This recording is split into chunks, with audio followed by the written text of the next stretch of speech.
রাজবাড়িতে নানা কর্মসূচির মধ্য দিয়ে ঊনবিংশ শতাব্দীর সর্বশ্রেষ্ঠ সাহিত্যিক, কালজয়ী উপন্যাস বিষাদ সিন্ধুর রচয়িতা মীর মোশাররফ হোসেনের ১৭৭তম জন্মবার্ষিকী উদযাপন করা হয়েছে।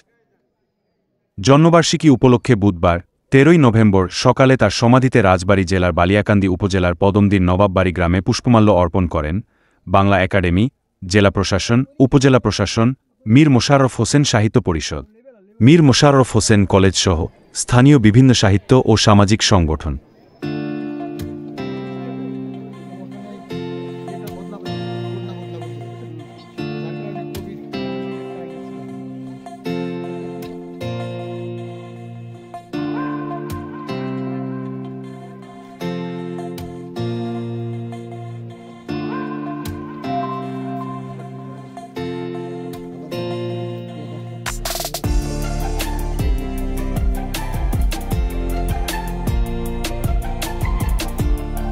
এরপর মীর মোশাররফের আত্মার মাগফেরাত কামনা করে দোয়া করা হয়।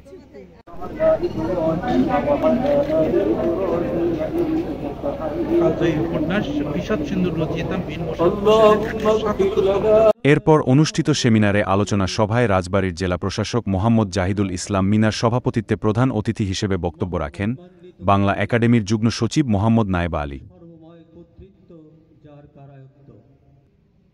অনুষ্ঠানের স্বাগত বক্তব্য রাখেন বালিয়াকান্দি উপজেলা নির্বাহী কর্মকর্তা ভারপ্রাপ্ত হাসিবুল হাসান, কুষ্টিয়ার ইসলামী বিশ্ববিদ্যালয়ের বাংলা বিভাগের অধ্যাপক গাজী মাহবুব মুর্শিদ, খুলনা বিশ্ববিদ্যালয়ের বাংলা বিভাগের সহযোগী অধ্যাপক আবুল ফজল প্রমুখ।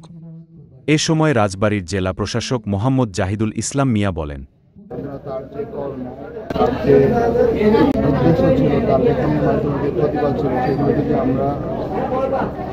আমাদের সমাজে বাস্তবায়ন করতে চাই, তাহলে আমাদের শুধু একদিন অনুষ্ঠান করলে হবে না। আমরা চেষ্টা করব পরবর্তীতে অন্য কোনোভাবে তার সেই লেখনীকে আমাদের সমাজে পৌঁছে দিতে।